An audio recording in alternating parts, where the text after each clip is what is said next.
Yes, indeed, we've got Mr. Matthias Emeribe, who is also a legal practitioner. He joins us to weigh in on the same matter. Thank you for coming on today. Thank you, Mary.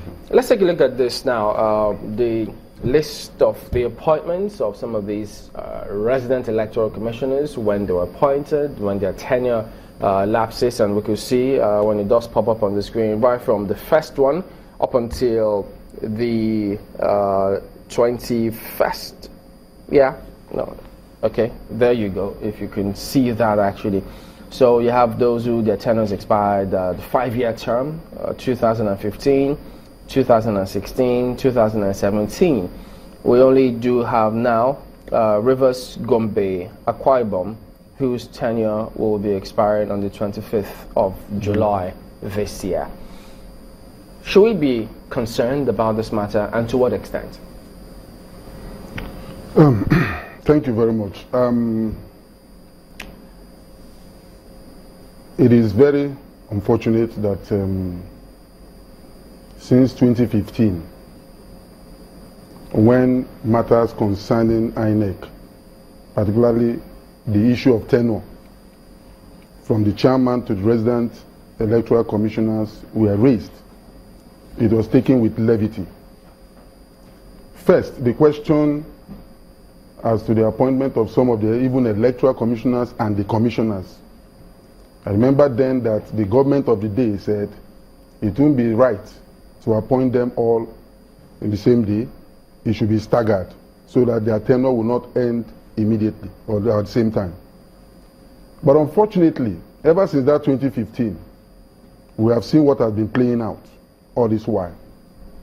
And for me, that is dangerous for democracy.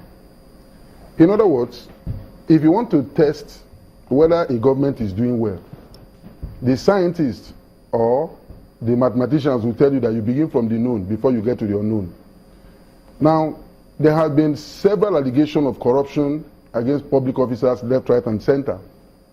Now, if you want me to believe that you are correct or what you are doing is right, the little one that I know, which every single person can see, what have you done about it?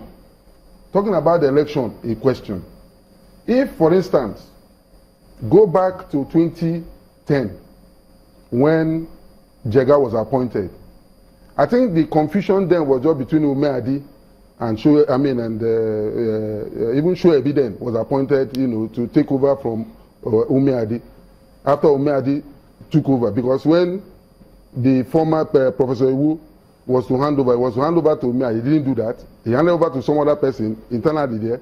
Then from there, they handed over to Philip Umeadi. From Umeadi, it was handed to, the presidency said he's invoking these powers to give it to Shoebi. Then from there, it didn't take up to 1 month, Professor Tarif Jaga was appointed. Now that shows seriousness, because knowing that if the electoral process is right, in other words, there's confidence in our democracy. And once there's confidence in our democracy, you are talking of investors having confidence in the system. But that's not an absolute. Come again? It's not an absolute that if that is right, you have confidence in our democracy. No. Listen, if the democracy is working right, notwithstanding every other indices, there's a tendency that, in other words, it goes with the issue of policy. Yeah, so how did the appointment of Rex at that time instill confidence? Now, that's what I'm telling you. These are things you can see physically happening. Because, like I said, it is something that falls within your power. It's not as if it's a rocket science for you to do the appointment, as it were. Yes, we know that you need men of integrity. Yes, we know that you have to start to be sure that those who are coming in must be people that you can trust, that can do the work. But, will it take everlasting? Because, first of all, we are looking at 2019, and we know too well that election matters. For instance, a new one begins from the time the last one ends. You don't just say because, okay, 2019 is just maybe 2 years from now, there's still time. With due respect, there's no time. So you do support the notion of Mr. Frank Pt.2 that declare a state of emergency because you don't have that. When you say declare a state of emergency, do you agree with what he has said? Well, it is an opinion as to the issue of declaration of a state of emergency. Because the question here is that if he declares the state, who declares the state of emergency in the first instance? Because the issue of the election in question is being, in other words, it falls within somebody's power. So is it the man that has that power to now appoint those who will, carry on with the responsibility? Is it the one that is not going to declare a state of emergency? If he does that, he's only simply saying that he's incompetent. So I would not want to say that he should, by himself, begin to say that I am not competent to do this thing.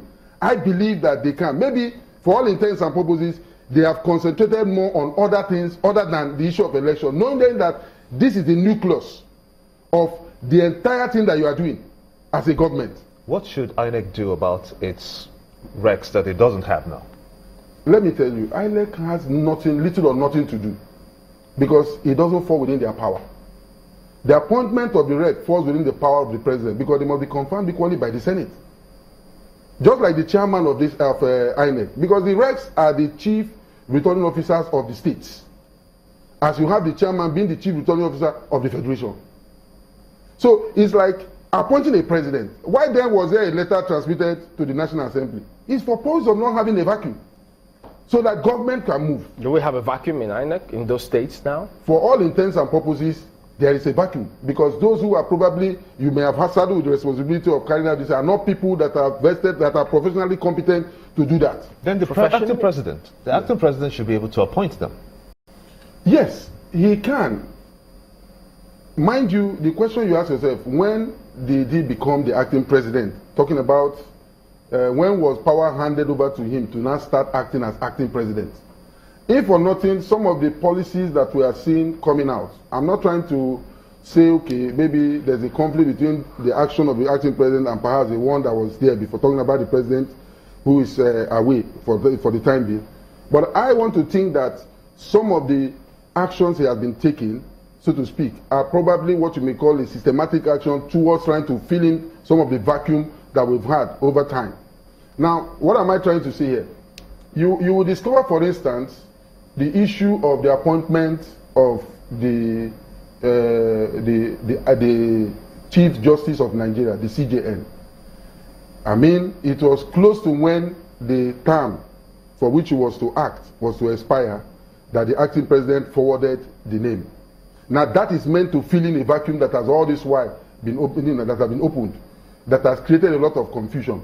So I believe that with time, or coupled with this publicity that we are putting down, they will not come to realize, it's true, this area has been left untouched. Let us look for people and fill in. And mind you, some of these appointments, whether we like it or not, they are political patronage. But my fear is that I don't know why it will take such a long time, because it's almost 2 years of this administration. So it is dangerous now. Or with due respect, we all know that it is dangerous. We don't need to even ask whether it is dangerous. But because you need to, like I said, your election begins from the time the last one ended. What is it that you say about professionally capable to run those positions, about the recs now? You were making a point about that. Now, when I say professionally capable, because if you appoint a resident electoral commissioner, apart from the fact that it's a person, because the presumption, it may be rebutted, but the presumption is that person has the competence. Because you don't just go and appoint or pick somebody anywhere and you say, my friend, come and be the resident electoral commissioner. No. The presumption is that the person has the competence. That's number one.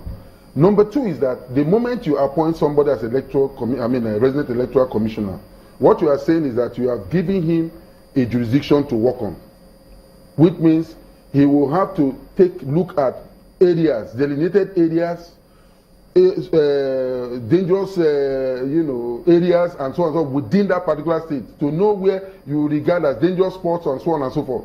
Now, as to where they will go about carrying out the exercise, the number of those that will be there in terms of voting population of people there, the very volatile nature of some areas within that very state. I know perhaps the next question you probably want to come up is, okay, if that is the case, what is happening probably in Rivers State?